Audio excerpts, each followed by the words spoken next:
And I don't care. Write me up. I don't care. If you don't care, then I don't care. Because I tried last time when we had this conversation. So your case is going on the trial docket. And again, we'll let a jury decide what to do with you. Go back with the bailiff. Welcome back to Courtroom Chronicles, and buckle up because today's hearing spirals fast. Judge Boyd isn't holding back as she faces two defendants who just can't seem to follow the rules, even behind bars. From probation violations to wild jail behavior and shocking disrespect toward officers, this courtroom session turns into a lesson on accountability. Will the judge accept their plea deals or throw the book at them? Let's dive in, and trust me, this one's a roller coaster. They're more voluminous. Same names I keep saying. Good morning. Are you Jacqueline Young? And Mr. Lewis, will your client waive the formal reading of the indictment and the motion? He does, Judge. Mr. Young, in cause number 250309, you're charged with a third-degree felony offense of evading arrest or detention with the use of a vehicle from February 26th of 2025. And how do you plead to that charge? Are you pleading guilty freely and voluntarily? Speak up. And are you pleading guilty because you actually did what they charged you with? I have here on the computer some documents that have your signature on them that the state has marked as exhibit number 1. Before you signed these, did you go over them with Mr. Lewis? Speak up. Yes. Because let me tell you something. I bet you're not talking that low when you're acting up like all these jail incident reports tell me.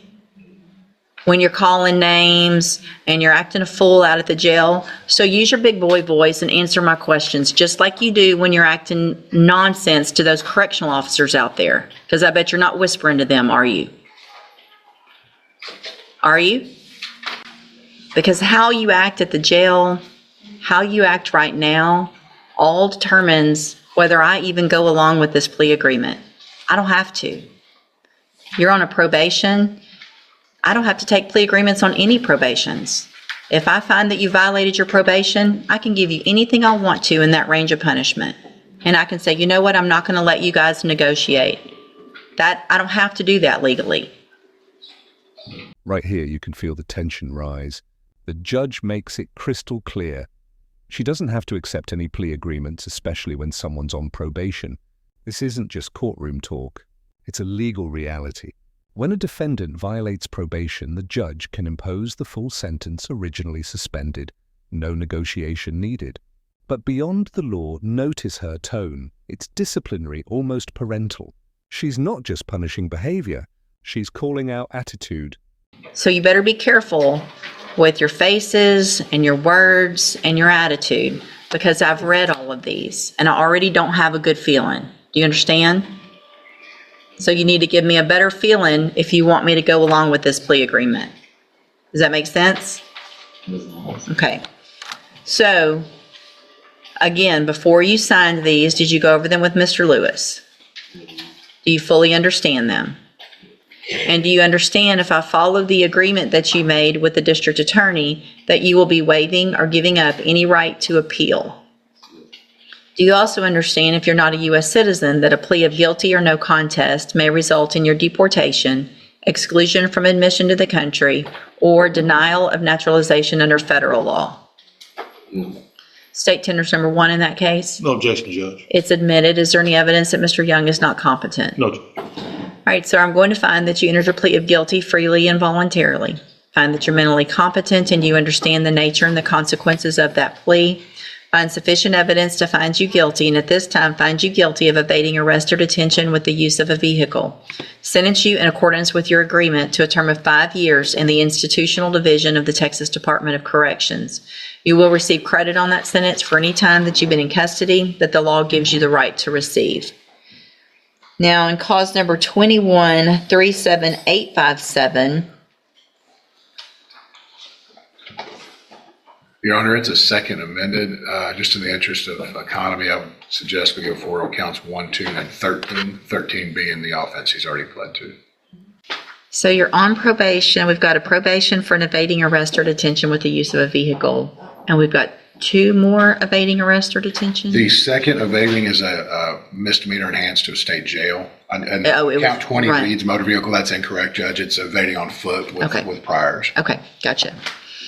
So this shows that you were placed on probation August 29th of 2022 for evading with a vehicle, and that was a 10-year sentence in prison that was probated for 5 years. Is that correct?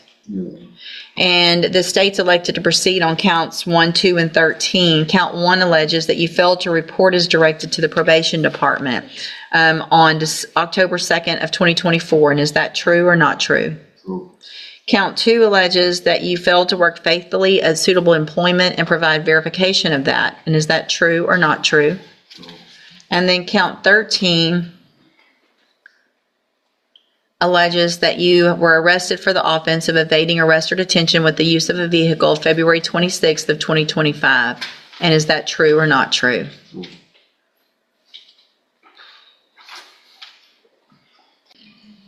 What's the status of the possession and the failure to ID from that date? I believe the failure is, I think, still pending. The misdemeanor. The failure ID is still pending next door. And examining the probable cause affidavit from that date, I don't see that there would be a possession charge, Your Honor. Okay. Let me look at something real quick. What I'm looking at, just so that you know, I'm trying to go back and find which administrative hearing talks about the allegation of his behavior to, it looks like there was something that happened with probation. One of the allegations. So I want to see a little more about that. That coupled with what's been going on in our jail may or may not affect my same thing. It's the same thing. You did the same thing to your probation officer that you're doing in the jail. Do you really think that your probation officer? And here's the moment that leaves the entire courtroom stunned. The judge flat out asks, "Do you really think your probation officer or a correctional officer would date you?" This isn't sarcasm, it's pure disbelief. The defendant's behavior crossed professional boundaries and exposed how delusional some jailhouse interactions can get. The judge isn't just angry, she's embarrassed for him. Imagine sitting in court while your own misconduct becomes the topic of public ridicule. What do you think? Should personal conduct during probation influence sentencing this much? Is going to go on a date with you? Do you really think that a correctional officer is going to go, yeah, when you get out of jail, you're the guy I want to date? You got in trouble for saying and talking like that to your probation officer, and now you're doing it when you're in jail. Cursed loudly about the work you had to do for your community service, calling it slavery. You think community service is slavery? Do you think that? No. It's the same. I'm not taking 5 on the MTRP. I've already taken 5 on the other. Y'all can renegotiate or you can let me do it.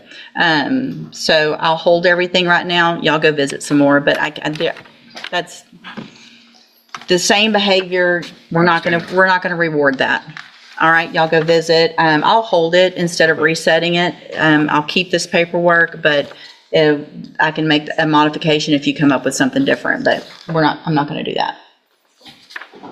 All right, so we are back on the record in cause number 21-37857. And again, you're Jacqueline Young, right? Sure.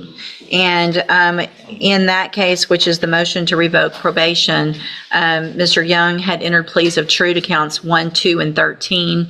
There was an agreement for 5 years in the institutional division, which I said I would not accept. Have you guys had an opportunity to visit? We have, Judge. And what is the... The new agreement is 8 years TDCG. All right, I'll take that. And Mr. Nichols, that's your agreement as well? Yes, Your Honor. All right, Mr. Young, again, I have some documents here, like the other case, that have your signature on them that the state's marked as exhibit number 1. And before you signed these, did you go over them with Mr. Lewis? Speak up. Yeah. And do you fully understand them also? Yes. And I have made the notation with everyone's agreement on the agreed punishment recommendation page that's changed from 5 to the 8. Yes, ma'am. Yes, Your Honor. Thank All you. right. State tenders number 1 in that case? No objection. It's admitted. And so, Mr. Young, I'm going to find that you entered your pleas of true to counts 1, 2, and 13 freely and voluntarily. Find those counts true. Find sufficient evidence to revoke your probation, and at this time, revoke your probation, reassess your punishment in accordance with this agreement to a term of 8 years in the Institutional Division of the Texas Department of Corrections. You will receive credit on that sentence for any time that you've been in custody that the law gives you the right to receive. These two cases will run concurrently, which means together at the same time. As a part of this plea agreement, I'm going to sign a dismissal in cause number 25 DCCR 0385.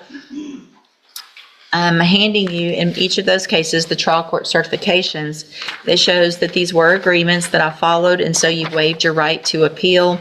I have also handed you a written admonishment regarding your ineligibility to possess a firearm or ammunition. When you were here back in 2022, we went over the fact that you're not supposed to possess a firearm in Texas, correct? Yeah. Okay. It can still go worse. I mean, I got 2 more years. It's not funny. It's not funny to you, but I know you're upset about all this, but the only person you should be upset with is yourself, you know? So anyway, because of the judgment entered against you, you're not allowed to possess a firearm in Texas. I've handed you that admonishment. Be sure and read it again. We already went over it before. All right, good luck to you. You can go back with the bailiff. I did it again. Y'all have got to make me stop. I just did my mouth thing again, my frustrated thing that they keep catching me off. I can't help it. That's what I do when I'm frustrated. You know what? Look, my face is turning red right now. All right, you're Christopher Bushnell? And so Mr. Bushnell has 2 cases, an evading arrest or detention with a motor vehicle and engaging in organized criminal activity, in cause numbers 25-0112 and 0113. There was previously an agreement motion, and a plea agreement for 10-year deferred probation. We were here because of the issues in the jail. I rejected that because if I were going to go along with that, I was going to order the ISF. And so we're back here. And then, so let me ask you, I should tell you what's bad is when I remember stuff, Mr. Bushnell. Your birthday's in October, right? No, December. So we're getting close. But here's the problem, Mr. Bushnell. So you were here May 6th, right? And I didn't accept these plea agreements, and I got pretty upset with you because of what had been going on in jail, right? Yeah. And what did I tell you? I'm back with no write-ups. You know how many write-ups you've gotten since May 6th? I don't know. You want to take a guess? I don't know. Too many to count. Too many to count. May 6th, you got, since then, 1, 2, 3, 4, 5, 6, 7, 8, 9, 10, 11. 11 more. Fighting, same things. Fighting, not following the rules, calling names. I mean, same thing.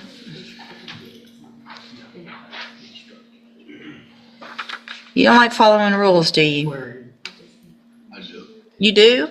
Yes, ma'am. What part of calling a correctional officer the names that you've been calling is appropriate? It's not. It's not. So why would you keep doing it after I told you? I told you, go just be good for a month. 1 month, be good, follow the rules. And it's one thing if you've got another inmate running up on you fighting and that was your excuse, but it's not. I'm not accepting any plea agreements. If the jury wants to see all this and give you probation after that, that's going to be up to them. I'm not doing it. Go back with the bailiff. We'll set your case for, well, let me do this. Ms. Holmes, has been appointed as your attorney, and she's one of the attorneys who handles a lot of cases for me as a court-appointed attorney. What I can do is release her and appoint a new attorney who can begin preparation for trial. Do you want me to do that? Or do you want to keep Ms. Holmes? All right, Ms. Holmes, get ready for trial. And let me tell you what you're doing. You're making her job hard. She's trying to help you. I wanted to try to help you. If you came in today and didn't have all this nonsense, I'm looking at it over and over, calling them the B word, not doing what you're supposed to, saying, I don't care, write me up, I don't care. If you don't care, then I don't care.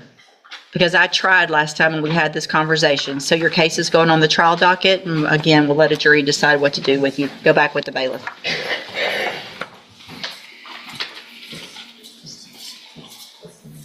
Good luck, Ms. Holmes. By the end, the judge's patience runs out. 8 years behind bars for repeated violations, probation revoked, and zero leniency left on the table. Every word from Judge Boyd carries a message.